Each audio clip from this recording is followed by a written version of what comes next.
We're going to try to get right into it tonight. I just have new information that I wanted to add to a video that I already did that I have not posted yet. But I knew, and I think I might have discussed the fact that there were Egyptians that were expelled out of ancient Egypt of America. These Egyptians were expelled and they end up in Africa where they create a second Egypt that the world knows of, but they don't know of the first Egypt in America because that one's we're not supposed to know. So I'm I hit some you know information that started to link me to the who was expelled.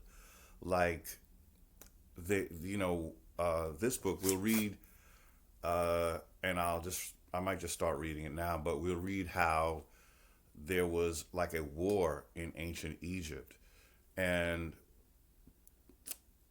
although this book doesn't mention who excuse me who was involved in this war, I it popped up on me. I was looking at something, and some names began to parallel. I saw the connection, so I was able to figure out who got expelled. So that's what I'm going to cover tonight because here the overview is this. Ancient Egypt began in America, in the South America area. Uh, but a war took place which had some Egyptians expelled. See, the one story you'll hear was an exodus, but the actual story historically known of is an expelling. Um, so this is what we're going to read about. And we're going to find out who was expelled. And this is very interesting. This is very important. That's why you know, I just did a video yesterday. I didn't post it yet. Um, it's a little bit, some parts that I, misspoke.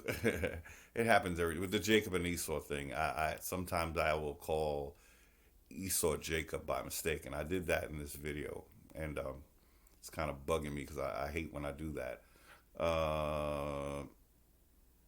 So that's one place where I know that I misspoke.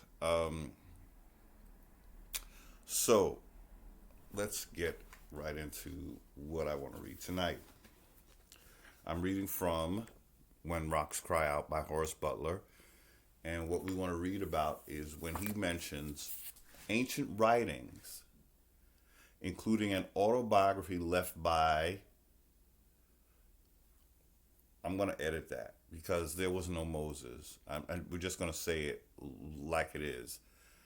Left by the dynasty of Tutmosis is that would be more accurate, and I'll show you why.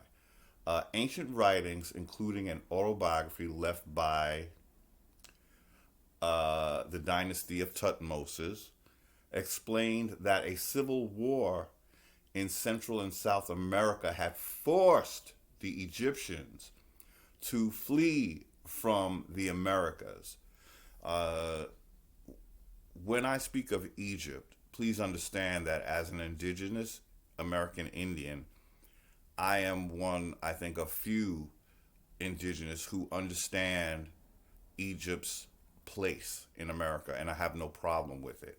I do see those as our ancestors, whereas I know there are indigenous out there who totally reject that because they're thinking of Egypt in Africa. They are completely closed off to the truth that America is the old world and Egypt would only be in Africa. If Egypt is the oldest civilization, logic dictates that that means Egypt was in the Americas, since America is the oldest continent.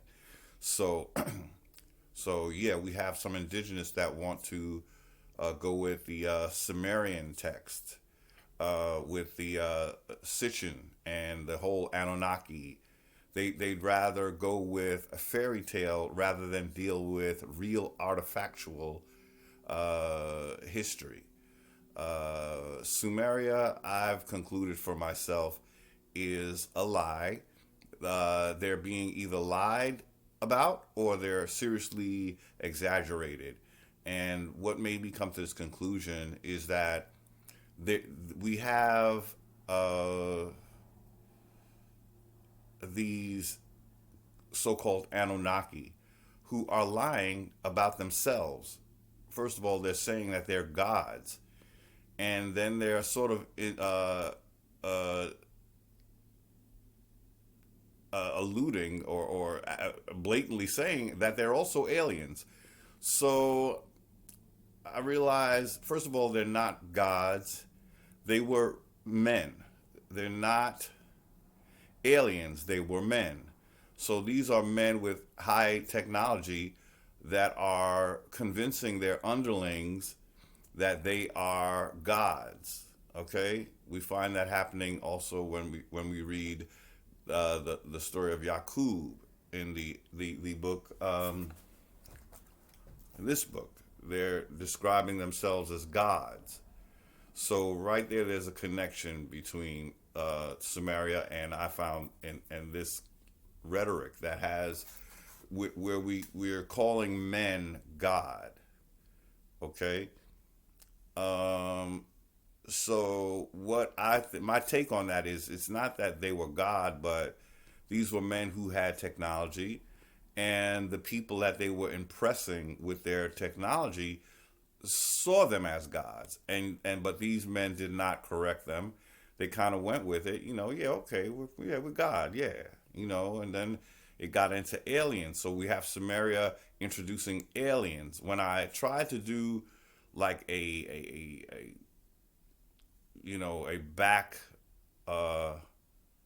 backtracking, where did the whole alien and space narrative come from that NASA is building on?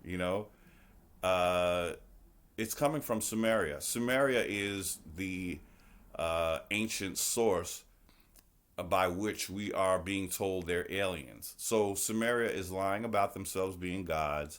They're lying about themselves being aliens. They're lying about their writing system being the oldest, because you can't be the oldest, because that would be Egypt, which is the oldest. And then oldest writing should have started out as pictorials.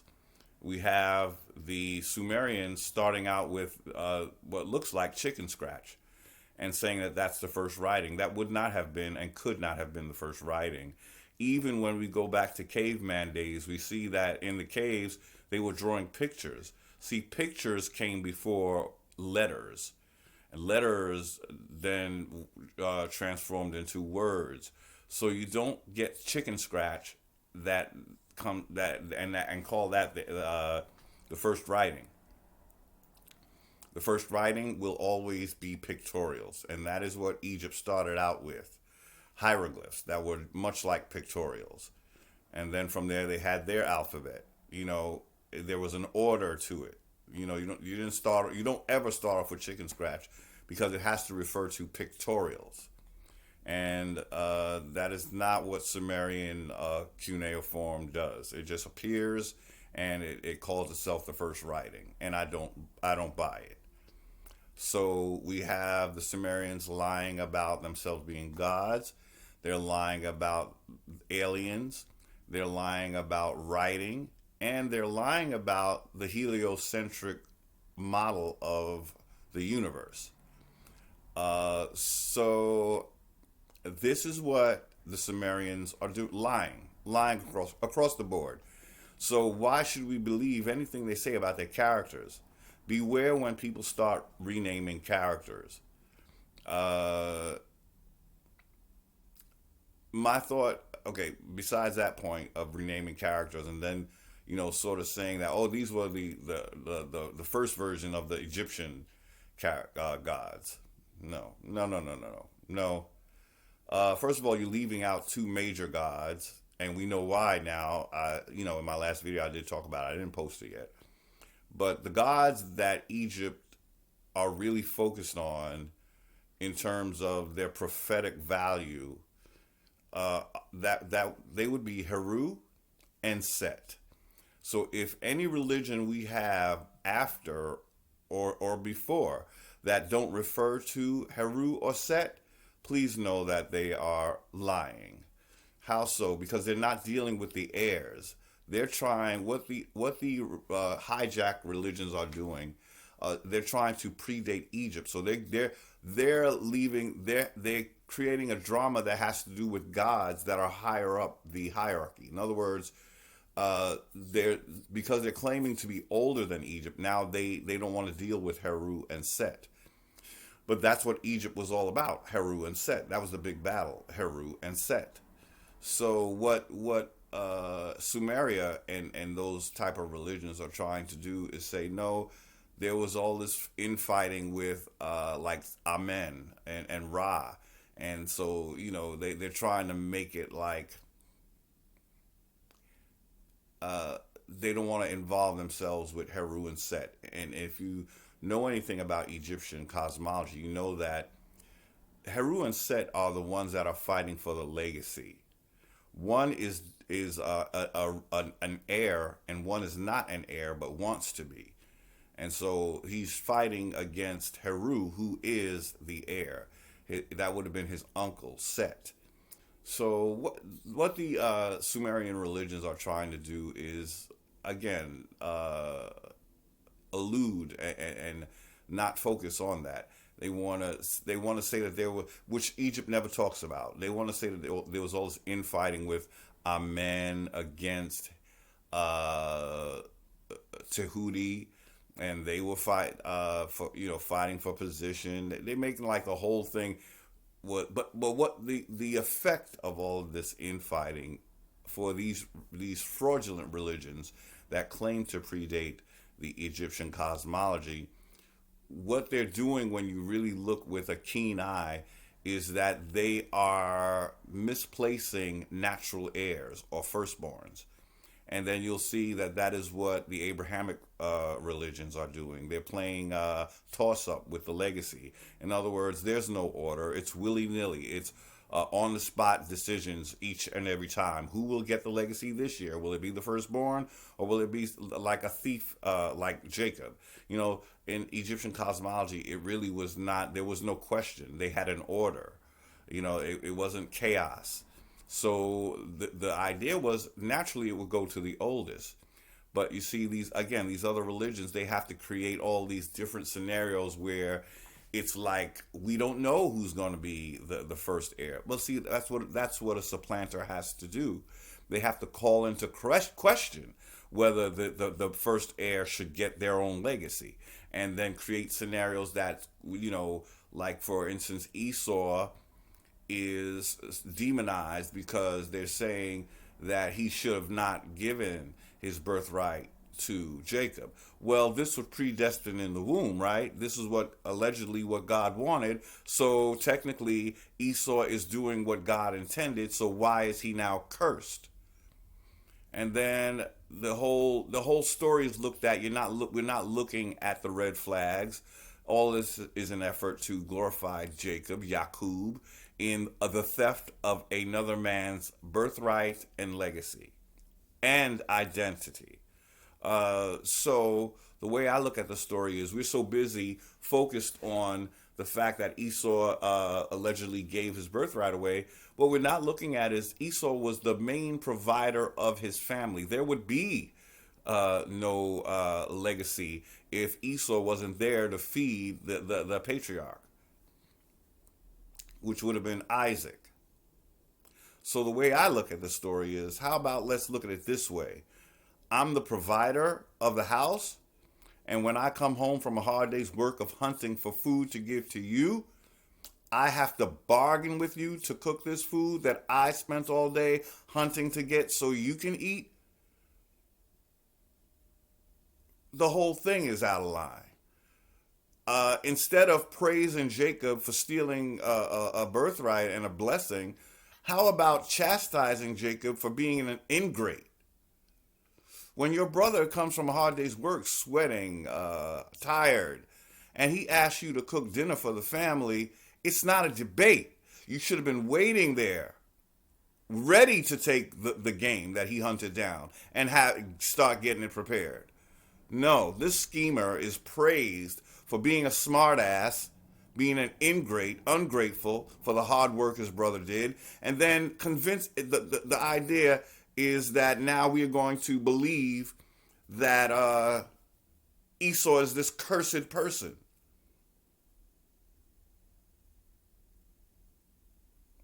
I beg to differ. And then I've said this several times. If it was destined to be that he take the blessing, well, why was that?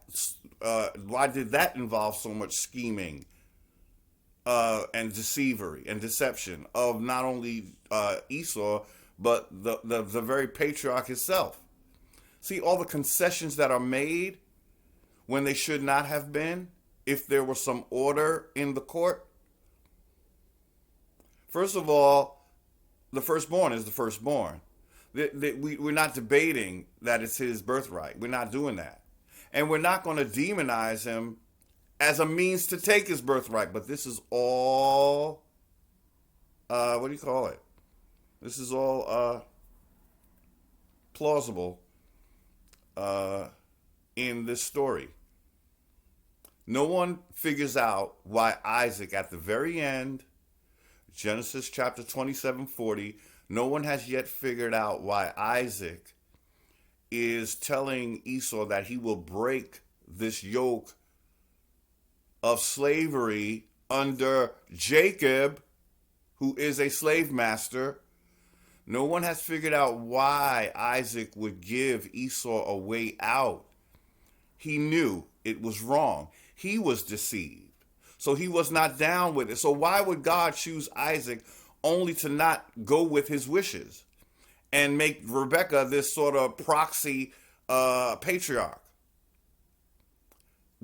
What I'm saying is when your religious system is going against its own tenets, we have a problem. You can't trust it. You can't trust that there will be any order. It's a willy-nilly. It's this constant thing where the firstborn is constantly being called into question as to whether he should have his own birthright. That's unacceptable. It's clearly the agenda is a birthright hijack. It is setting oneself up to say that not just one nation, but all nations should give their birthrights to this hijack. So let me finish reading. I always often get off on a tangent, but what we were doing tonight, we're going to figure out who were these Egyptians that got expelled out of America's Egypt, and then end up in Africa, and then end up creating the Catholic Church, end up creating the Islam, end up creating Judaism, because they were all about that monotheism. That's why apparently they were kicked out of Egypt, of America. Okay, so ancient writings, including an autobiography left by a member of the 18th dynasty, explained that a civil war in Central and South America had forced the Egyptians to flee from the Americas. They escaped to the east side of Africa, where they built a second Egypt. This was not, however, the discovery the preacher was thinking of when he called the findings World War III. He had seen the city that ancient Egypt had built in a mountain in South America. It was this city that had stirred his fears and his reluctance. Ancient Egyptians had named the capital city Heru to keep alive the name of one of Egypt's founding kings. The city Heru was eventually called Jerusalem. than Jerusalem, and it had stood in the Americas. It was the presence of ancient Egypt's Jerusalem or Jerusalem in the Americas that kept scholars quiet and preachers fearful when I showed them the old maps and the ancient writings and the forbidden histories.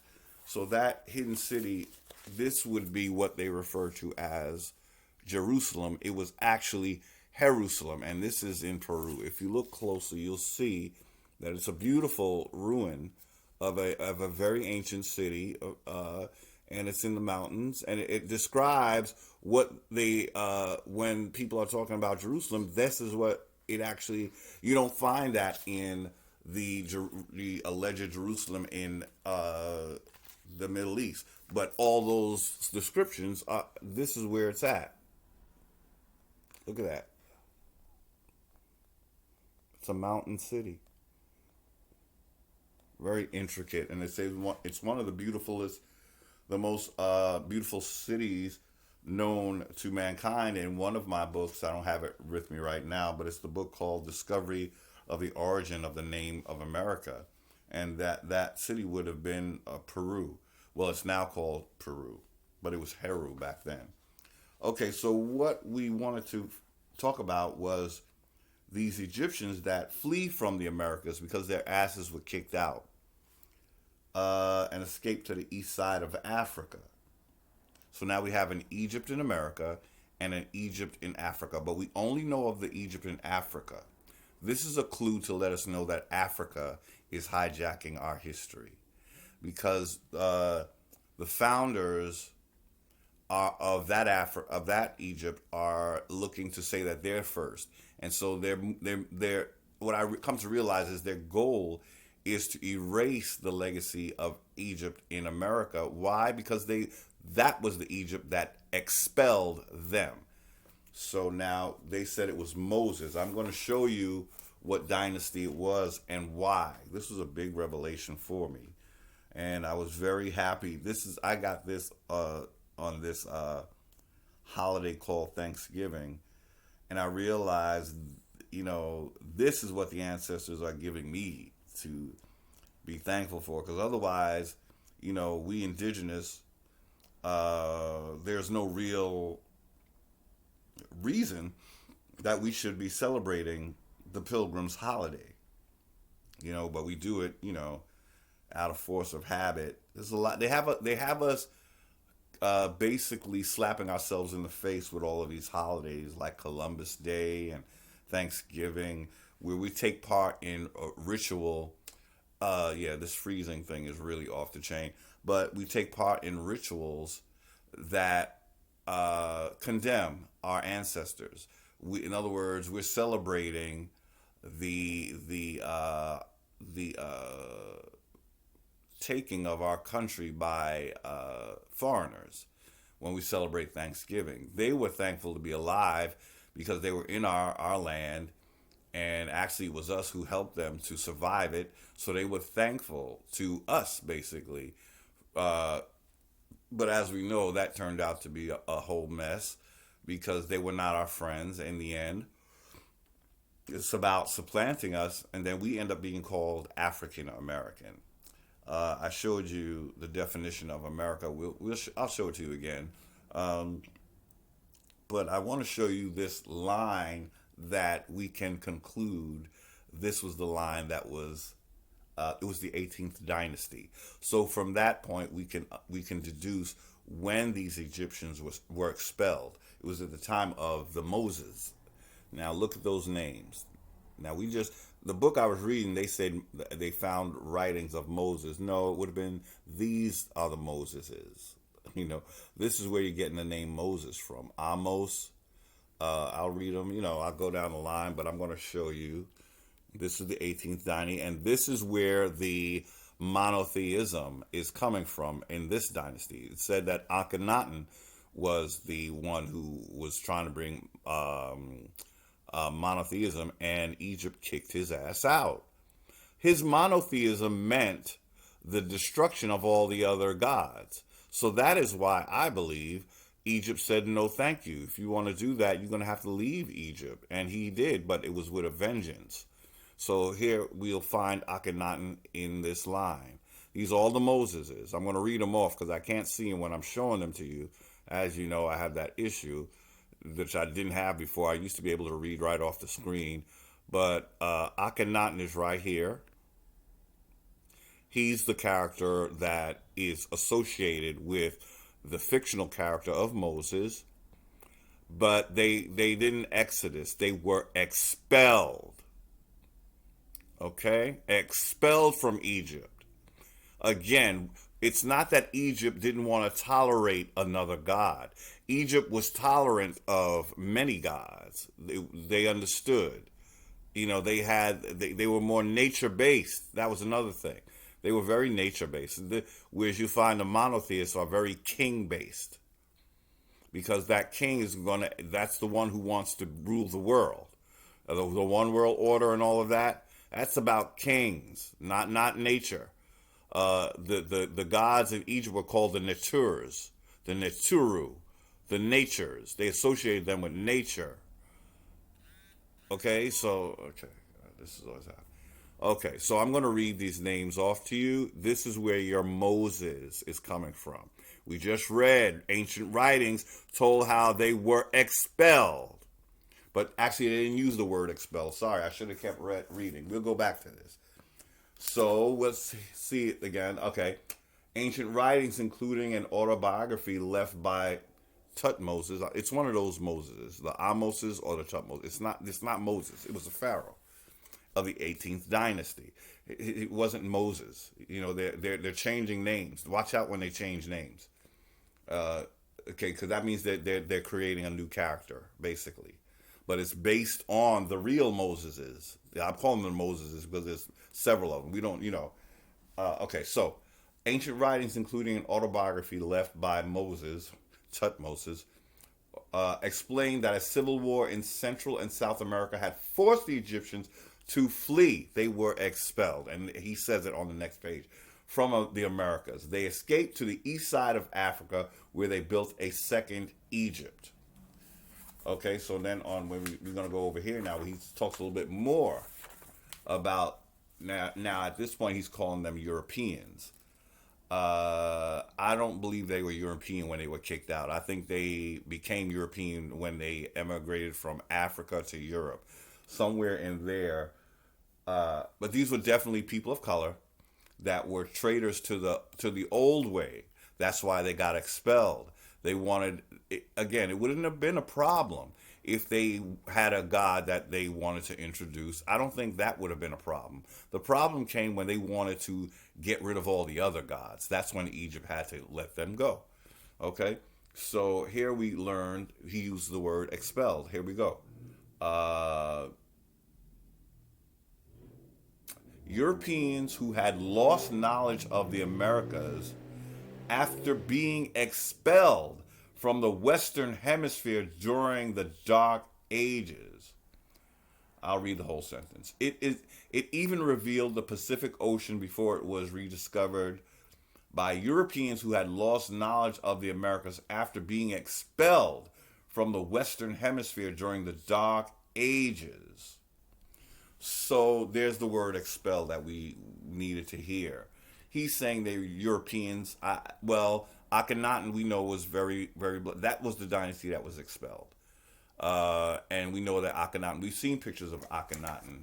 And we should all be very familiar with Akhenaten. But the interesting thing about Akhenaten is that's the one that they're saying we shouldn't know about because his legacy was erased. Well, I believe in America his legacy was erased because we were not entertaining what he was bringing. So we again, expel. That was an expelling. I'm looking for a picture of Akhenaten. And I don't know why I don't have one. I should. But this is that pharaoh that everyone knows he was a man of color. So when we just read that the Europeans, I'm not sure that's correct because I believe it was Akhenaten and someone in his line that was expelled. And okay, so let me see. Okay, So these are the images of Akhenaten that we've seen. I could scroll down, but we're very familiar with Akhenaten, right? There he is. This is a good picture of him. Yeah, this guy. Okay, so this was the monotheist that his family got expelled. That we don't hear about that. We don't hear about that, but we know all about him. See, he would be more of our colonizers' favorite. That's why we know about him. And, this is why he's so popular, where they're saying he was the one that was basically erased. Well, why do we know about him? His wife, we know his wife was Nefertiti. We know his son was King Tut. So why do we know so much about him if he was erased? Because he's celebrated by our traitor Egyptians. Why is he celebrated? Because he is how, it is through this one, his daughter, that the Europeans became royal. And we're going to look at that. So that's Akhenaten. This was the monotheist that got expelled from Egypt, evidently, and I'm going to show you. Let me take a picture. I said I need to take a picture, right? Okay, because, yeah. Okay. So that's clearly a brother. Well, he's always been known to be a brother. Here's another, flattering picture or bust of him. This is where your King James is coming from. I have finally got that piece that I was looking for. King James is of this line. Let me see. So that's your monotheism going on, okay? Okay, so how did that happen? We're going to look at a picture of and read about. So maybe we'll read about it first here. How do I want to do it? I'll show you her picture. Pictures are better. It's better to see the picture. We're looking at his daughter next, and we're going to read about her. That's how we know it was his line that got expelled.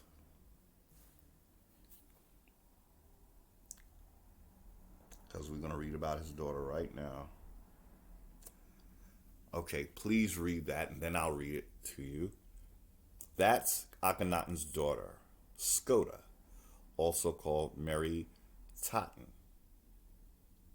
If you could read about her family and how she was the princess who married someone of the Greek persuasion. This is who got expelled from the Americas. Years later, after they've established themselves and lightened themselves up, they send Columbus with a vengeance. Columbus comes to kill. This is an ancient vendetta. Started here. Her father, at least that line, they would have been the Moses. I'm going to call them the Moses line, because those were your Tutmoses and your Admamoses that were later recalled Moses.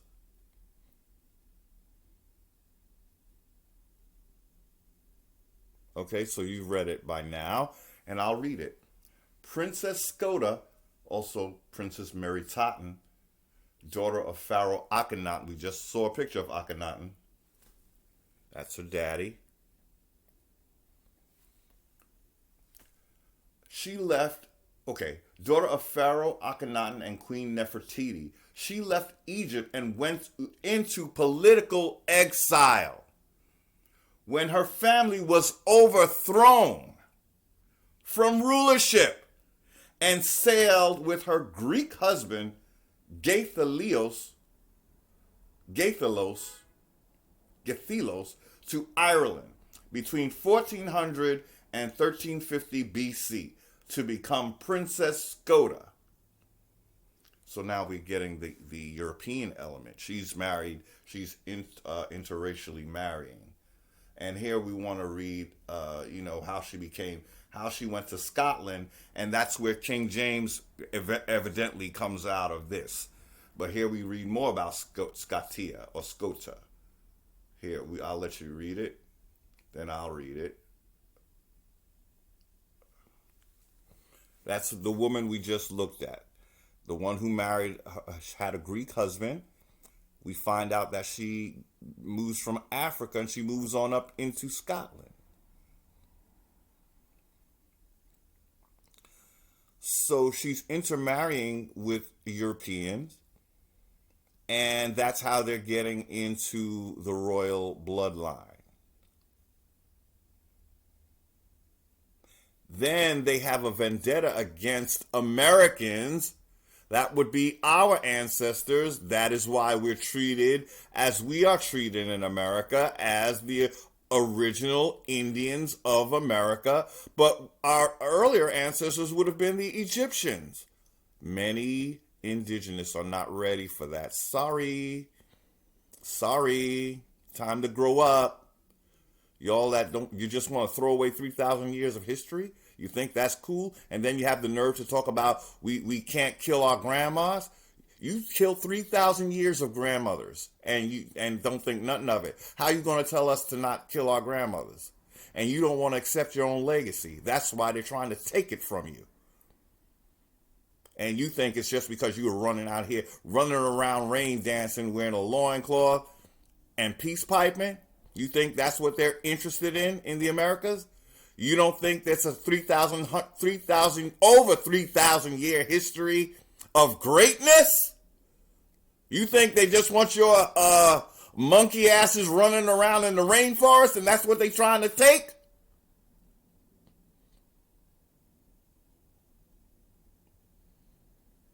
I get very upset. Because I've been in a heated argument where I'm sorry, you must have read this by now, and pardon my French. I get upset because I've had basically an arguing, and it was so weird because it wasn't even like I was in a chat room, and they have a chat room on YouTube, and the person is literally yelling at me for something I wrote about having Egyptian forefathers. They don't. These indigenous, they're allergic to Egypt. They think it's in Africa. They refuse to learn about Egypt. They want to read all about these Anunnaki, these fake mother freakers. They want to read all about the fakeness, but they don't want to read nothing that's real. Yeah, see, they're here saying about it's a legend. This is what happened. We just read in this brother's work where he found out about these Egyptians that were expelled in writings of Moses. Now let me show you that line again. Okay, so I said I was going to read this. Scotia was an Egyptian princess and the Queen of Scots. Now, we saw her name was Mary Totten. Could she have been Mary, Queen of Scots, that we talk about? Is this woman? The Mary, Queen of Scots, that's the mother of King James? His mother was Mary, Queen of Scots, as far as I recall. Is this Scotia the Egyptian princess who birthed King James? And then he's kicking our asses. So Scotia was an Egyptian princess and the Queen of Scots who fled to Europe during the political upheaval in ancient Egypt of the Americas. That's the part they're not telling us.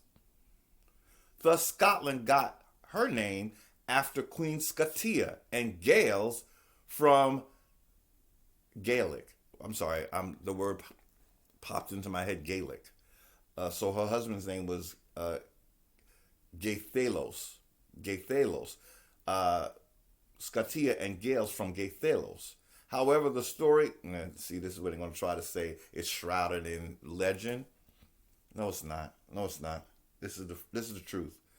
This is the truth. See, because she's an Egyptian and they know she's a woman of color, they want to say it's a legend. No, it's not. No, it's not. So that's what happened to our, that's where the break came in within the indigenous family. We had a segment of our people who went to Europe. They were kicked out of home. In a way, uh, they originated here, but the break was not amicable. They were expelled, and this is why, again, Columbus comes here after they established and they move all over. I read where they went from Scotland to Spain. They're just all over, Europe. This Scotia, and where did I read that?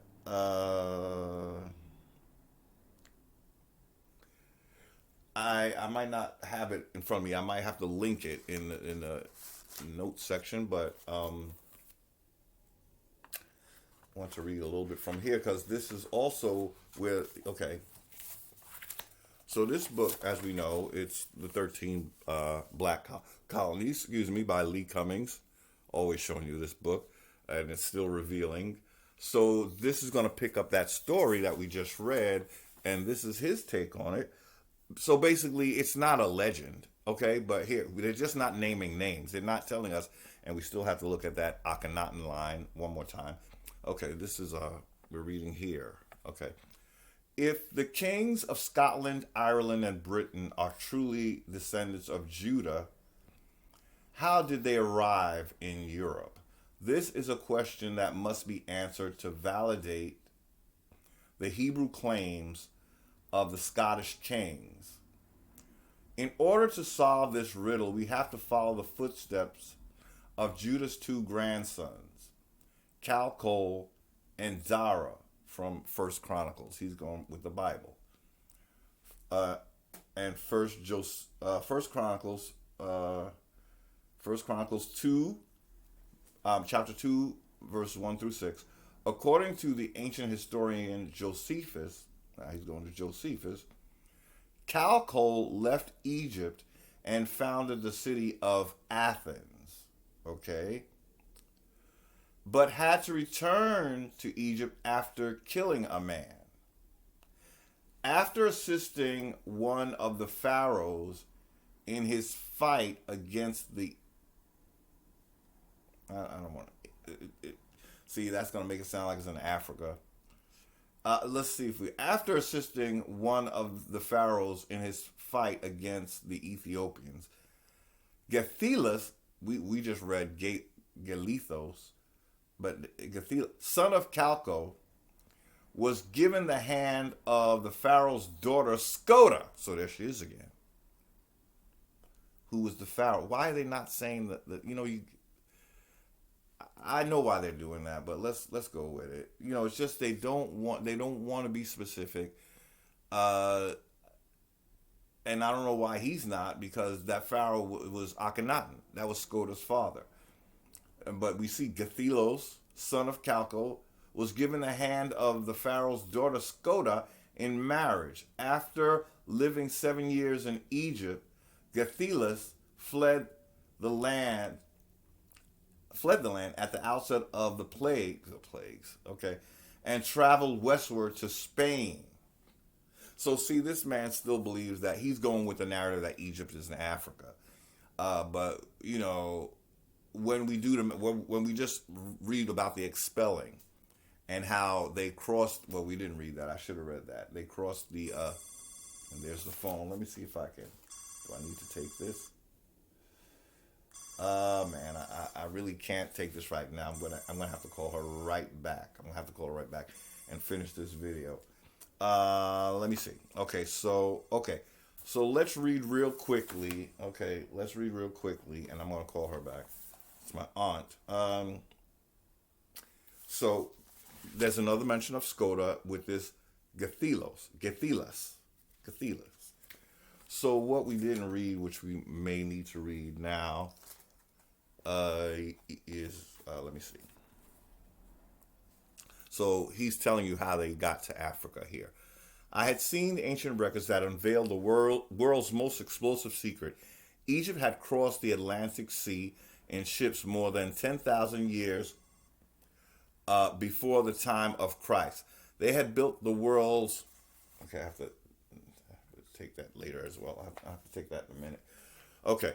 I had seen ancient records that unveiled the world's most explosive secret. Egypt had crossed the Atlantic Sea in ships more than 10,000 years before the time of Christ. They had built the world's largest cities in South and Central America and in Mexico. They had united those city-states into a nation and that stretched from Brazil in South America to Mexico and into Africa. Okay, so I had broken the seal of the forbidden histories.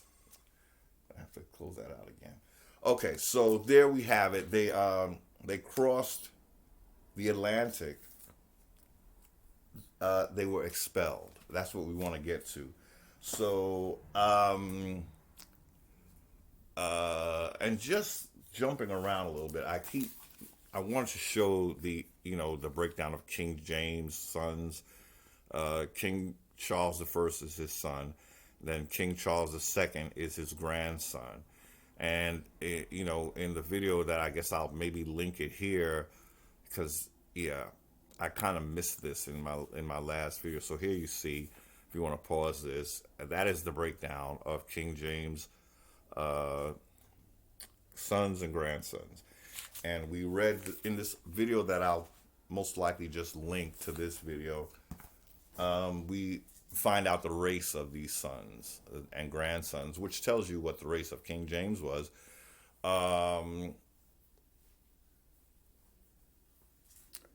This book is talking about the whitening, but for the purposes of speaking now in this video, suffice to say it happened. I'm not sure exactly when the whitening is happening, because King James, as we know, is a man of color, as well as his grandchildren. If his mother was the daughter of Akhenaten, which is Mary Queen of Scots, she was definitely a woman of color. It's looking like maybe, I don't know. Although her husband was Greek, we can safely say that the first Greeks were not actually Caucasian. So I guess that's the next revelation, is when did the whitening happen? When did that happen? Because we're dealing with people of color. And that's what a lot of my videos are trying to really let people understand, that it's not white people that are oppressing us. This video should tell you where the vendetta began. They were expelled and they didn't like it. It wasn't an exodus because they came back with a vengeance. If it was an exodus, I don't know why people don't text when they see I'm not answering. And this person should know that I'm busy, because they usually know. Let me see.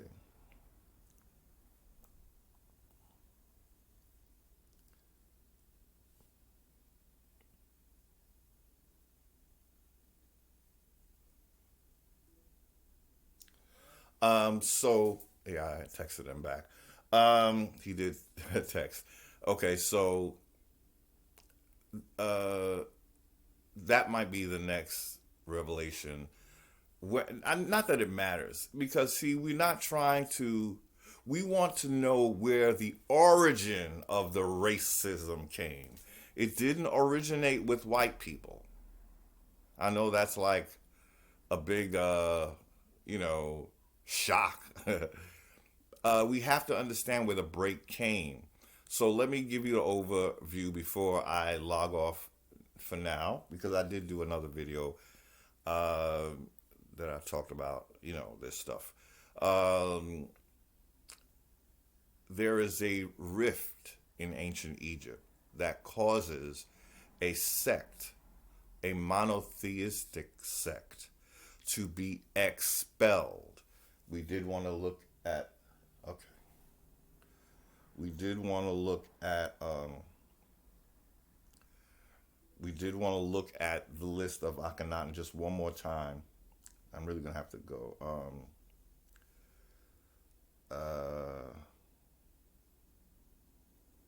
Okay, then I'm gonna have to go. I have to meet. Okay, let's just, if you will, just. It's small, but if you can pause that, because I want you to see the whole line. If that will let you see it. I don't want to scroll. I just need someone to take a, pause and try to read this, This is the line that was expelled. It might have happened toward the bottom of the line. I'm not sure, but this is your Moses line. And Mary Queen of Scots, if that's, we're linking the daughter of Akhenaten. We read that her family were in exile. See, this is a vendetta. And then they come back to overtake America through Spain. We read that her husband went into Spain. So this is the same bloodline all over Europe. And they have a mission to overtake the ones who expelled them. And they're particularly angry with the American Indians. That would have been our ancestors that expelled them, not white people's ancestors. Our indigenous ancestors expelled them because they were trying to take over Egypt back then, and they're still trying to take over the world today and erase Egypt's legacy. That is why I'm a big proponent of resurrecting the legacy. This is where these folks came from. And then became European, and they came back to kick our asses for kicking them out. This is what I wanted to say tonight. Think I'm done. I'm going to say thank you for watching, and I wish you all the best. Thank you very much. Thank you.